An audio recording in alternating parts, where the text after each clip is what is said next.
Welcome back to Making Money Matter, ladies and gentlemen. I'm your host, Kerry Stevenson, and today I've asked George Sakalidis. He's the founder and managing director of Magnetic Resources. ASX code is MAU. The reason I wanted George to come on is they are making some very interesting discoveries and really going forward fast in their project over in WA. George, great to see you. Thanks for joining me today. Yeah, good to catch up again, Kerry.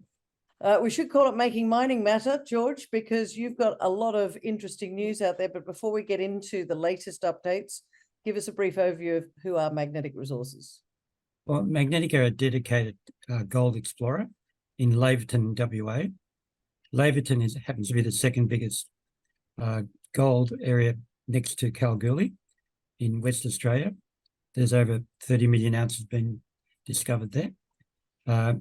We happen to be next door to 3 operating mills owned by Anglo Goldfields and Dacian, within about 10 to 35 k's away from these mills. And we've spent a fair bit of time drilling these out. Most of them have gone to an indicated category. So we've actually got 3 deposits, principal deposits: Hawks Nest 9, Lady Julie Central, and Lady Julie North 4. Our current drilling programs are at Lady Julie North 4, and we'll talk more about that, but that one looks exceptional. We've actually put down 140,000 metres of drilling, which is 140 kilometres of drilling. So there's a serious amount of work being done here. Sorry, George, over what period of time? About 4 years. Okay, that's a serious amount. The first deposit was HN9. We drilled that out. Next one's Lady Julie Central. And the biggest one is the last one, which is Lady Julie North 4. Lady Julie North 4, we've been drilling probably over the last year and a half. So 2 of our deposits, HN9 and Lady Julie Central, are surface deposits. And most people understand that if you've got surface deposits, you don't have to spend a lot of money removing the overburden. It's not going to be very expensive. We've done some initial work, and we believe we can toll treat in the mills next door and have a minimum cash flow of less than 10 million to get it into production. Wow. Which is unheard of for any mining operation. So, yeah, so those figures are just part of the story, and I need to explain that probably a bit later when we run through the deposits themselves. Okay, so 3 deposits. You said you started with Hawks Nest 9. That was the initial stuff. So, and that's close to surface and an easy way to get into production. And the same with Lady Julie Central. Are they fairly close to each other, and the ability to toll treat that is pretty simple? Yeah. So we've got 3 deposits. They're all within 2 kilometres of each other. Okay. 10 kilometres to the west is Dacian's plant. 15 kilometres to the southeast is Goldfields plant, and 35 kilometres to the south is Anglo Ashanti's plant. So we believe there will be space in those plants. In the meantime, we are growing the resource. So, we think that these will be substantial resources by the time we're finished.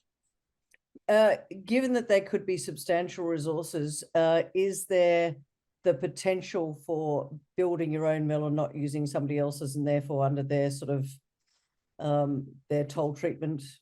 Yeah, look, commonly people talk about having a large resource base to provide the opportunity to build your own plant. Look, we think it's unnecessary because, the cost of a plant, we're better off spending that in the ground and toll treating. But yeah, we'll look at the numbers, and obviously we'll run through them. But at this point, toll treatment makes more sense because they're next door. You normally don't have that situation. Oh, of course, but you said there's 3 of them. How do you choose? Is that just a simple way of saying, well, who's the hungriest mill, or how do you make that? Well, we're building that up. We've been talking to our neighbours over the last year, and they're pretty interested in all our results coming through. And at some point, we'll have the opportunity to decide which is the best course of action and which company. Well, I want to know now, as I'm talking to you today, your share price, my goodness, it had an absolute a hockey stick rise. Talk to us about why the market is suddenly sitting up and taking notice, do you think, George? Because Well, it's pretty simple. We put out a major announcement on a Friday, and there were indications that, we're onto something, because probably 2 weeks before that, or 3 weeks before that, we put out an announcement where we hit 60 metres at 3.6 grams from 96 metres. And we alluded to the fact that this zone appeared open and continued to the east, down dip. And then in the announcement on Friday, we put out the announcement, and basically we drilled down dip, and we got 45 metres at 2.5 grams from 130 metres. And then we did another one further down dip and got 30 metres at 5.5 grams from 145 metres. So clearly this system is big. A lot of geologists were very impressed with the alteration styles, because we were getting pervasive silica pyrite and breccias up to 52 metres thick. And the minute you see that, the geologists go off, and basically they're saying, look, to get that sort of thickness, alteration, high-grade zones, it's part of a big system. We do see that at Sunrise Dam, which is probably the biggest deposit, 16 million ounces. Sorry to interrupt you, that's not far away from you, is it, Sunrise Dam? About 35 k's to the south. But Okay. what we see there are multiple different, rock units that are altered, and the alteration, we see it as part of shear zones, flat dipping shear zones, but these breccia zones are also in there, and we get subparallel breccia zones which are bringing in the mineral. At Sunrise Dam, those breccia zones steepen and head downwards, and then I think they're ore bodies over a kilometre down. But we see these breccia zones as an intimate association with a mineral, and when they come in, the grades go up quite a bit, and that's what we're seeing in our deposit itself. So it's early days. We haven't drilled down to great depth, but we are starting to put some holes down to about 300 metres, and we're basically chasing the breccia and the down dip extent of the mineralisation. So there is an analogy, but we're working on it. It's early days, but the alteration styles are pretty out there, and the gold intersections are pretty thick and very high grade. So it's as good as you can do, and we're just continuing. Now, George, I've known you for quite some time, and you are normally a very considered person, but I can almost see a smile on your face and some excitement there. But I want to know, what's that? Not quite yet. So part of the story is that where we had 60 metres at 3.6 from 96, it's when we drilled to the south, our drill holes ended in mineralisation. So we're going back there and putting down deeper holes because we expect it to be thick as well, but we'll test that. On the eastern side, where we got the 30 metres at 5.5 grams, and we're putting holes underneath it, down dip. And then above it, there's a zone of 54 metres at 1.95 grams, and that's not closed up. So we've got two zones on top of each other. So it's pretty out there. When you say it's pretty out there, I know that you're an exploration geophysicist. You've been around for a while, yeah. I think 25 odd years. George, in your time in this business, has this surprised you? I know you've been working on it for a little while, but has this surprised you with the thickness and the grades that are coming out? Look, I think these are exceptional thickness and grades. Time will tell whether they'll continue, but yeah, these are the best that I've been involved with. I'm sure there's other companies that have got exceptional grades as well. But remember, we haven't got, we're trying to develop a mining situation. And in terms of that, by September, we'll be applying for mining leases. So the objective is to try to be in production in the middle of next year. Oh, wow. In Okay. the so we completed 90% of the studies and work. It's a number of things: hydrogeological, metallurgical, heritage work, you name it, soil work, fauna and flora. So all that work's been completed. There's 2 items left, which we're going to complete before September. And then What are those 2 items, George? the hydrogeology report and the geotechnical report to do with pit slopes. So we can work out what angle pit slopes will be. So yeah, that work will finish before September and we'll be able to submit. So yes, there's a lot going on, but at the same time we're drilling. So Okay. we're trying to get drilling, but getting your ducks in a row to allow you to get into that production next year. That's right. That production is going to come from where first? Okay. Well, we at this current point we think it'll be Lady Julie Central, mainly because Lady Julie Central has intersections like 40 meters at 4 grams from surface. So the mineralization starts from surface. So that's where that minimal expenditure to go into production, because you're not stripping any barren over and you're straight into the meaty high grade gold. that will pay for the cost of going into production very quickly, and then the company will be making quite a bit of money along the way. So that's part of the reason for us trying to get into production as quickly as possible. You mentioned costs of getting into production. For those of us out here that are not geos and potentially not mining engineers, what are those costs? And perhaps you can't give us the meaty bit of this, but what are you looking at when you say cost for production? Generally, it'll be just excavation work, more infill drilling work when you're going to the mining environment, transportation to the mills and back again. Yeah, so it's a bit early for me to give you exact detail on the cost and stuff, because that's in motion. We're doing those study work now. It depends on what how it ends up, but at this point, that's what we're looking at. Lady Julie Central. Most of the costs are related to just stripping the gold off and transportation. Yeah. George, when you go back and look at, as I said in the beginning that you're the founder of this particular area. I mean, you mentioned at the start that Laverton, 30 million ounces, it's a very big gold field in Western Australia. Why did you keep your eyes on this area and this ground? What was the reasoning? Because it's all about exploration. Yeah, so we pegged the tenements. They were actually open when we pegged them. Gold was just starting to come back into favour. This is about 2016-17. We started our work probably 2018 and in earnest around 19. So I obviously like the Laverton area because of the big deposits. Generally, when I start picking up land, I tend to try to pick it up near operations where there are deposits. Smart. Yeah.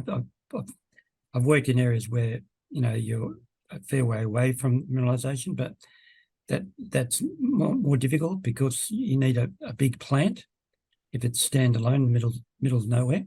Yeah. So you're always better off trying to find something. But the work that we've done, we've done a fair bit of geochemical work, ground magnetic work, interpretation, trying to understand the major structures. And we didn't find these deposits straight away. We took about a year to find them, H and 9, and we basically followed the structural targets that we observed going south, laid out large soil programs over these structures, and we discovered H and 9. And then Lady Julie Central, we discovered about a year and a half later, and we drilled a very weak soil anomaly, which turned into the very high-grade service deposit. And Lady Julie North 4, I actually acquired from a group. There'd been limited amount of drilling, but with some gold on it. And we eventually started drilling it, and then we were very surprised by the results we were getting. Bet they're kicking themselves now, George, that they They were very happy at the time. Hopefully they still are. All right.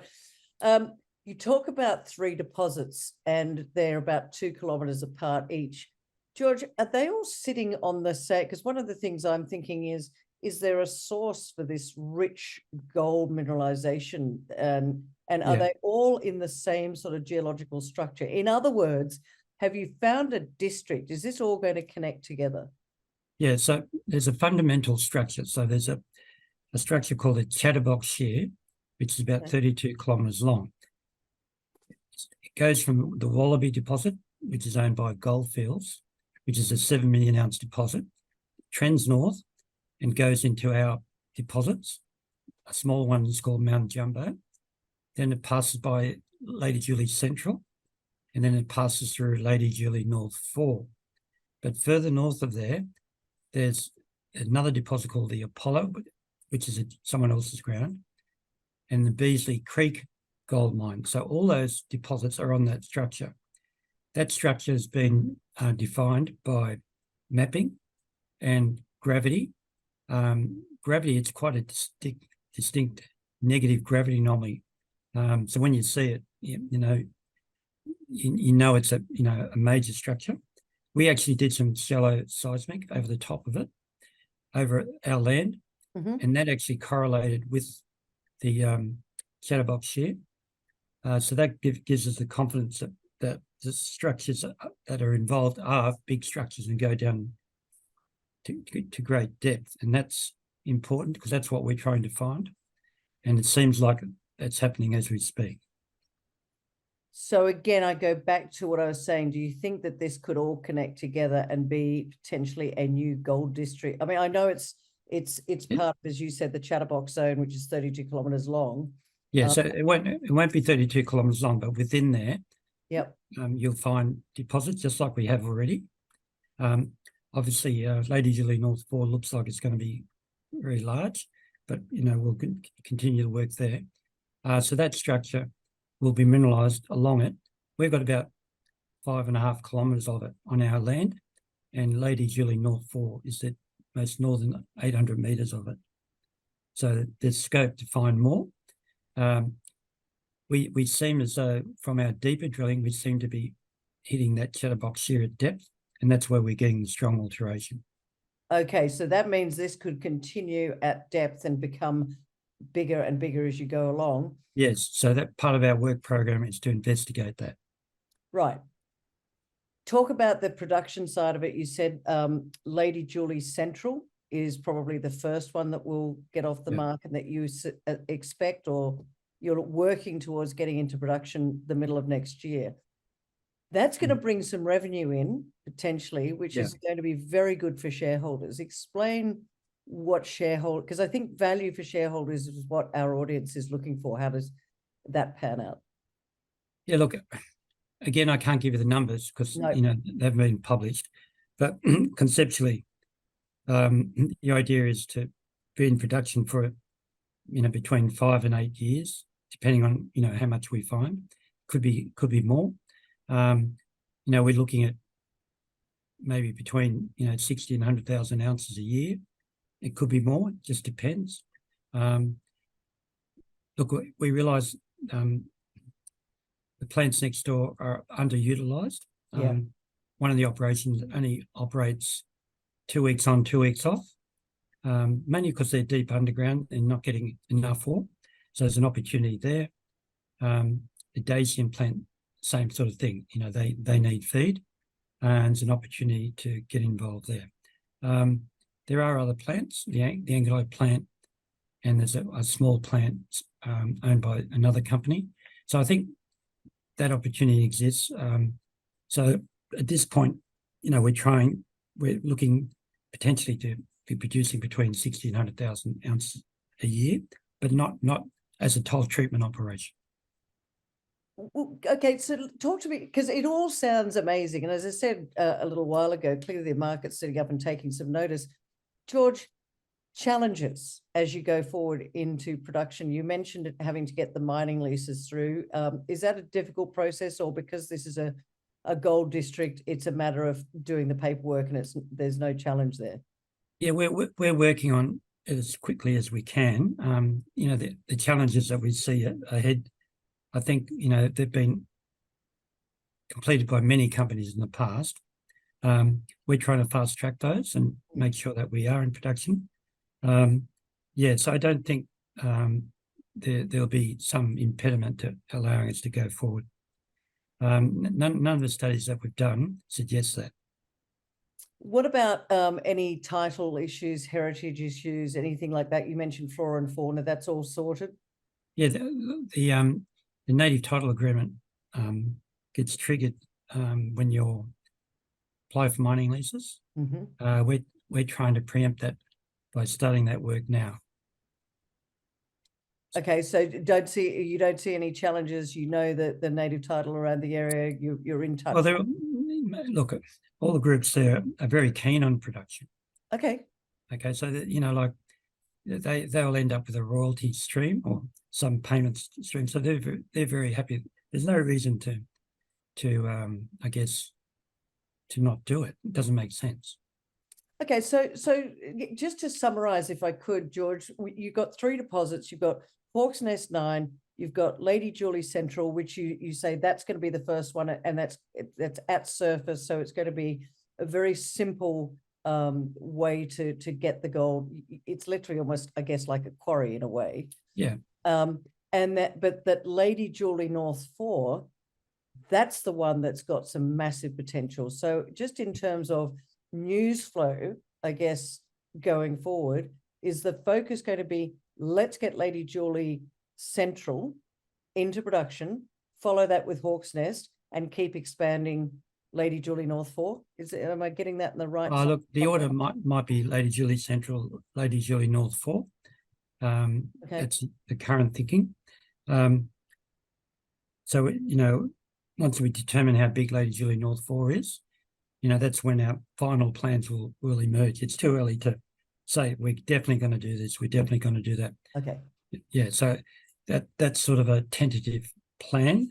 And then I guess when we know a bit more. So the way I'm reading this is that we'll be whilst we're in production, we'll probably still be investigating some of these deeper drilling targets. So it won't be just sitting there waiting for production. Look, George, the time has gone so fast. We've run out of time. I can't believe it, but there was so much to get through. Okay. You're going to have to come back and talk to me. But what I want to know is, let's wrap it up in a bow and tell our audience out there why you think right now is a good time for them to sit up and take notice. I should say we should have been having this conversation last Friday, because the share price has had a big movement today. But give us 3 reasons why they should be taking notice. Look, I think the announcements we've put out in the last month and only last Friday show the scope for the very large resource, both thick and high grade and near surface. We're testing that obviously with deeper holes. So that's why we're here. We're trying to demonstrate something that's going to have very large value, and our shareholders will do well. That's the aim of the game. Clearly, we're trying to go into production anyway to make sure that there's a strong cash flow.